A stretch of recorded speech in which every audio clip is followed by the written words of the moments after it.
సుదీర్ఘ న్యాయ పోరాటానికి నిన్న సుప్రీంకోర్టు తెరదించింది. 2 దశాబ్దాల క్రితం తెలుగు చలనచిత్ర పరిశ్రమలో సంచలనం సృష్టించిన నటి ప్రత్యూష మృతి కేసులో నిందితుడు గూడపల్లి సిద్ధార్థ్ రెడ్డి మార్చి 16, 2026 సోమవారం నాడు హైదరాబాద్లోని నాంపల్లి కోర్టులో లొంగిపోయాడు. సుప్రీంకోర్టు ఫిబ్రవరి 17, 2026 వెలువరించిన తుది తీర్పు మేరకు అతడు ఈ నిర్ణయం తీసుకున్నాడు.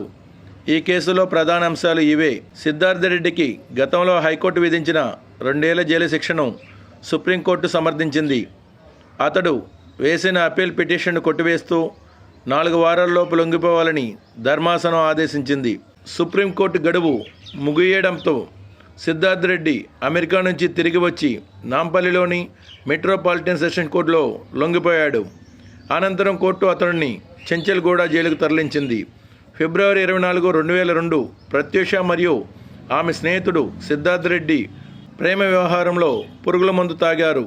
ఈ ఘటనలో ప్రత్యూష మరణించగా సిద్ధార్థ్ రెడ్డి ప్రాణాలతో బయటపడ్డాడు.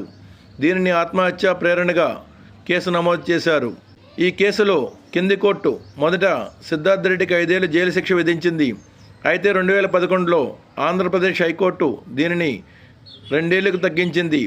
శిక్షను పెంచాలని ప్రత్యూష తల్లి సరోజినీదేవి శిక్షను రద్దు చేయాలని సిద్ధార్థ్ రెడ్డి దాఖలు చేసిన పిటిషన్లను విచారించిన సుప్రీంకోర్టు చివరకు 2 ఏళ్ల శిక్షనే ఖరారు చేసింది.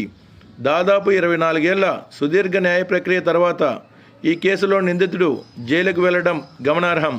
మీరు చెప్పండి, నిందితునికి 24 ఏళ్ల తర్వాత 2 సంవత్సరాల జైలు శిక్ష విధించడం బాధితురాలికి న్యాయం జరగనట్టా? మీ అభిప్రాయాన్ని కామెంట్ రూపంలో తెలియపరచండి. Thanks for watching. For more interesting updates please subscribe my channel.